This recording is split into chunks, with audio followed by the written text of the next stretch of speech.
দীর্ঘ প্রতীক্ষা আর অনিশ্চয়তার অবসান কি তবে হতে চলেছে?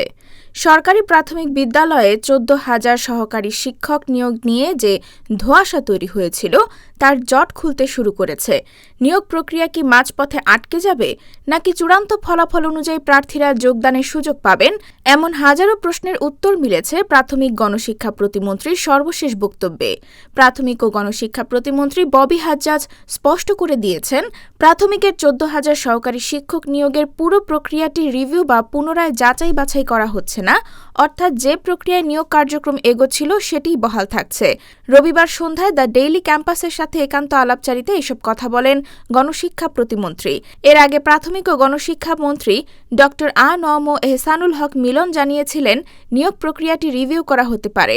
মন্ত্রীর এমন মন্তব্যে চাকরি প্রার্থীদের মধ্যে চরম উদ্বেগ সৃষ্টি হয়েছিল, তবে নিয়োগ প্রত্যাশীদের দাবির মুখে সেই সিদ্ধান্ত থেকে সরে এসেছে মন্ত্রণালয়। প্রতিমন্ত্রী ববি হাজ্জাজ জানিয়েছেন, দেশের সরকারি প্রাথমিক বিদ্যালয়গুলোতে বর্তমানে তীব্র শিক্ষক সংকট রয়েছে। শ্রেণীকক্ষগুলো ফাঁকা পড়ে থাকায় পাঠদান ব্যাহত হচ্ছে। তাই দ্রুততম সময়ের মধ্যে শিক্ষক নিয়োগ সম্পন্ন করা এখন সরকারের জন্য জরুরি হয়ে দাঁড়িয়েছে।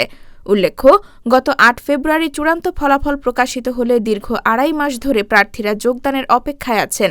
তবে প্রতিমন্ত্রীর বক্তব্যে এখন আশা করা যাচ্ছে, খুব দ্রুতই এই হবু শিক্ষকদের হাতে পৌঁছাবে কাঙ্ক্ষিত নিয়োগপত্র।